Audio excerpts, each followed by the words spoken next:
Right, so cool. What's up, you guys? It's day 2 of the gearbox replacement project in my early bay T268 early bay bus. Today I'm going to actually fix up some things of the gearbox which is supposed to be going into this bus.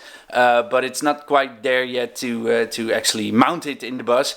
I already took out the old gearbox, which I said I think I was going to show you guys in the first part of this series. And then I'm gonna disconnect the drive shafts and try to get the gearbox out, but it's going to be in part 2. Meanwhile, I already took it out, but I'll show you what it takes to actually take one of these gearboxes out. And then, well, I'm gonna show you the progress on fixing up the gearbox that's going to go into this bus, and the things you have to do when it's a slightly different gearbox than the one that came out of the bus, and that's regarding bearings and pressure plates and clutches and stuff like that. So yeah, let's dig into it.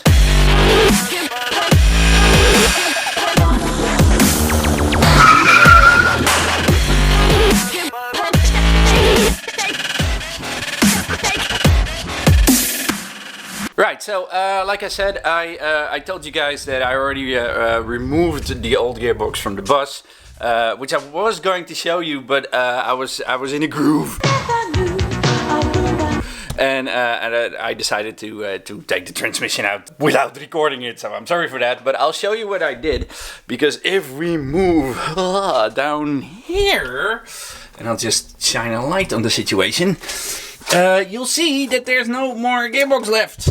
There's 2 axles, which I've propped up on jack stands and covered with a plastic. And in the case of a early bay gearbox, it's really simple, because you just unbolt these 2 bolts which attach to a bracket on the gearbox, which I'll show you later. Then disconnect the drive shafts and disconnect the clutch, and then you're set. Ooh, that leaves you with with a gearbox that's come out of the bus. And in my case, that leaves me with two gearboxes. 1 is the old one that came out of the bus, and 2 is the new one, which is supposed to go into the bus. And I don't know if you remember from the first episode, but this was a tired, old-looking gearbox, and it looks worn out, to be honest. And it looks a lot better now, but that's mainly because last week I've been mostly cleaning gearboxes.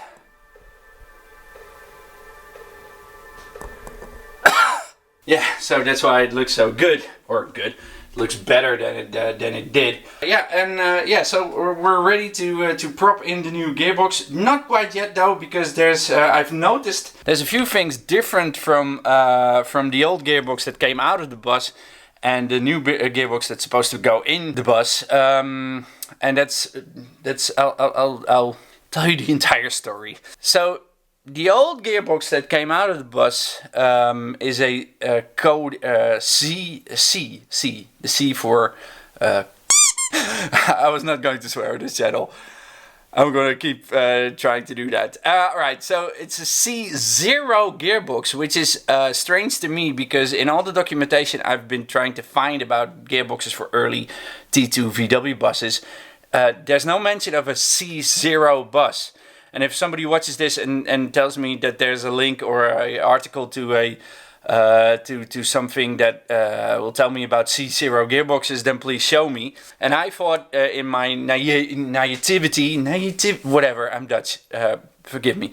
In my own naive way of thinking, that all 3-rib T2 gearboxes are the same, and they're not. And I'll show you now the differences between the gearbox that came out of my bus and the gearbox that's supposed to go in the bus, and the things I have to change or replace to get it to a point where it will fit in the bus. Okay, so this is the old gearbox. This is the old gearbox that came out of my bus, which is a 3-rib T2a 3-rib T2a gearbox with a code C0. Yeah, and this is the new gearbox the used secondhand. Well, watch episode 1, you'll see what I mean. The new gearbox that is going into my bus, which is a also a 3-rib gearbox, but with gearbox code CA. This is the inside of the gearbox, and this is the clutch engagement lever or whatever, which is actually called, and guess what, I've got a Haynes manual here, and I'm going to get all the names correct this time. Oh yeah, the clutch release thrust bearing, which says over here, clutch release thrust bearing. Right, so this is what they call, and I don't know if they call this in English as well, a floating clutch release thrust bearing, a floating clutch release thrust bearing, which looks like this. This is the, and this is held on by 2 very simple, I don't know, clip metal things. That's it. This is what I think they call a floating clutch release bearing. And this gearbox has a different way of doing things, because it had this stupid, strange looking tube thing mounted to it, and the lever itself is also different. So after doing some digging on the internet, I found out there's 2 types of gearboxes. Probably way more, but there's 2 types of I don't know, clutch release bearings, and the way they mount to the engagement lever.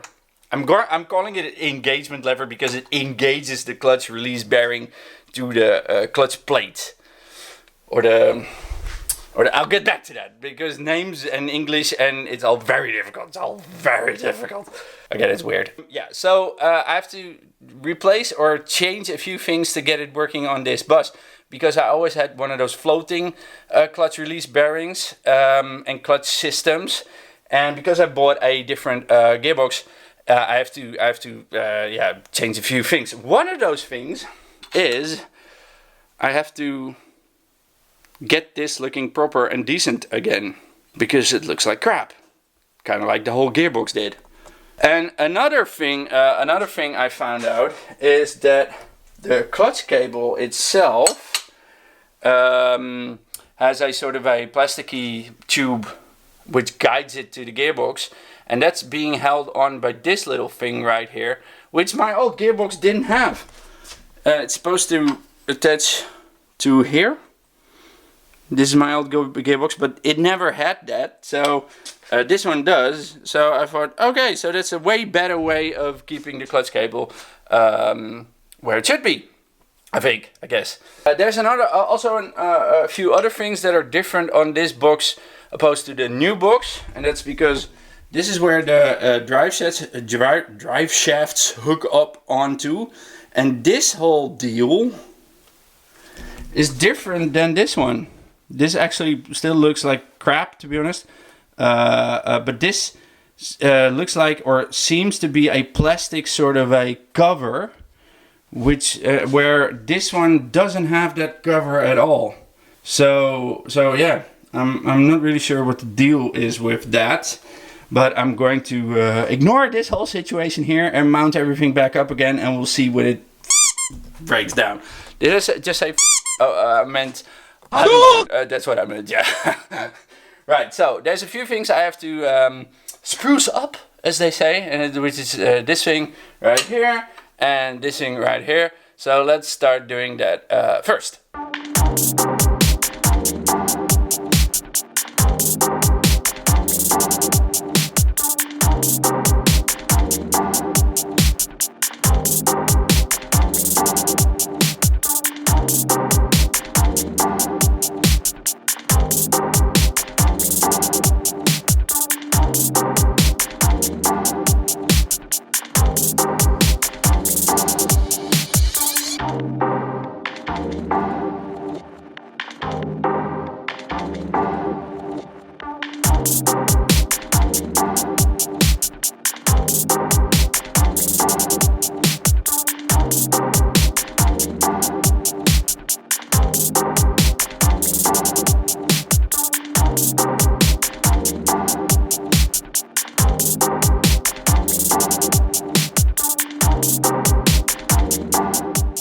so I've got both of those parts cleaned up.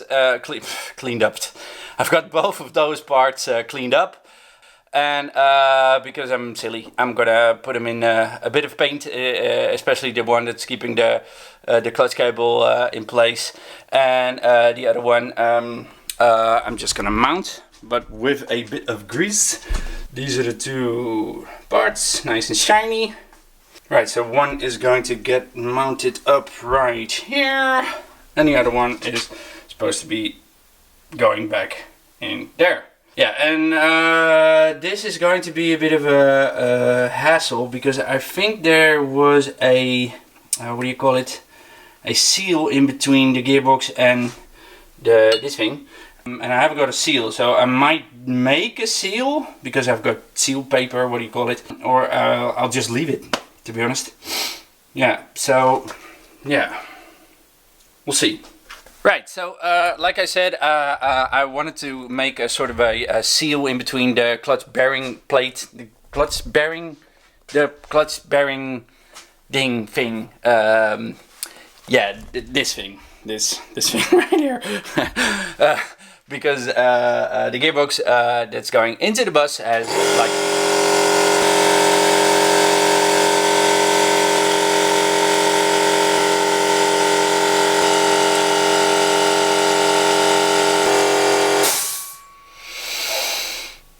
Like I said, the gearbox that's going into the bus has a different setup when it comes to that bearing. The clutch release thrust bearing has a different setup than my old gearbox, like I said. So I made a seal. Of some I think you call it seal making paper. Yeah, so which is going right there. Yeah, and which is going right here. Right, so now we can mount this piece of thing right there. Then we can mount our clutch release thrust bearing. And now it's time to install the clutch release bearing, or throwout bearing, as I have learned to call it as well. Which is this little thing right over here. And the difference between this one and the old one I had is that this is a different way of connecting to the fork that pushes it into the clutch plate, and which is these tiny clips here are going to be clipped behind. You can see it. You can see it. Hold on. You can see it right there. Ugh. This means that if you have the clutch release bearing right here, and this goes over here, then let's see if this thing zooms. So this clip goes behind the indent, or indentation, or how do you call it? Ooh, that's my hand. And then it's nice and snug.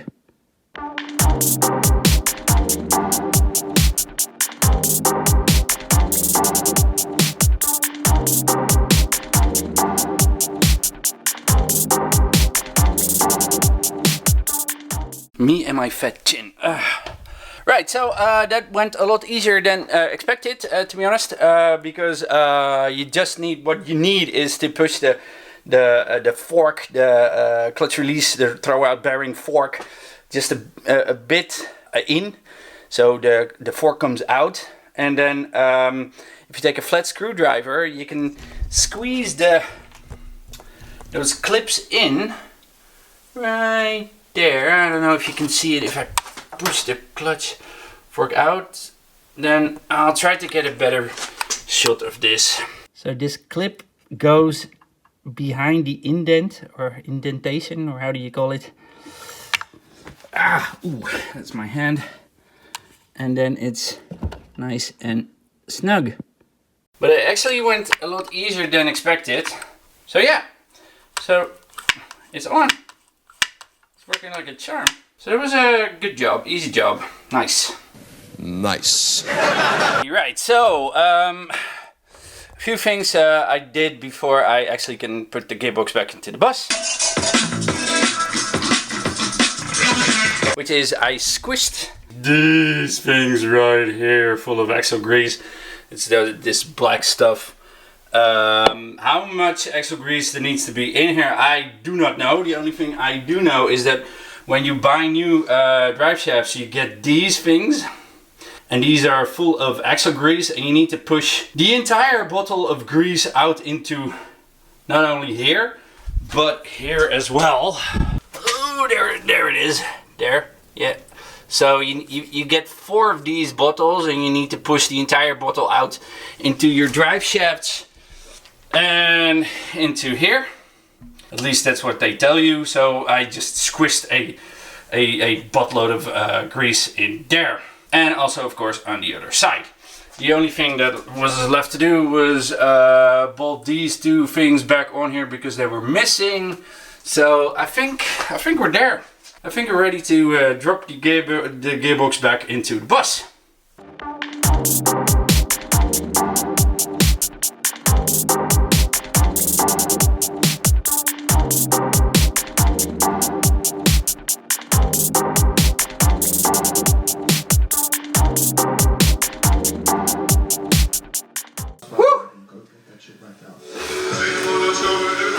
That was a bit of a struggle, but I managed to squeeze the gearbox in, and the only thing I have to do right now is to tighten everything up. There it is. There it is. Yeah, so the things that need to be done are 2 bolts in the rear that bolt up to well, the bus, or the torsion tube, or something that's underneath the torsion tube. And then I have to bolt up the drive shafts, and then connect the clutch again, and then we can move on to replacing the clutch and pressure release plate on the clutch, or the clutch plate on the engine itself. And after that we can put the engine back in. Yeah, so it's easy as that. And that's probably the reason I wanted to start this this sort of a build, or this sort of a guide through how to replace stuff like this, because you can do all this stuff on your own, in your own garage, or if need be on the street even. It's that easy. It takes a bit of messing around, and but it's not that difficult. Just need some good old-fashioned elbow grease and, I don't know, motivation, I guess. So yeah, I'll try to follow the following steps.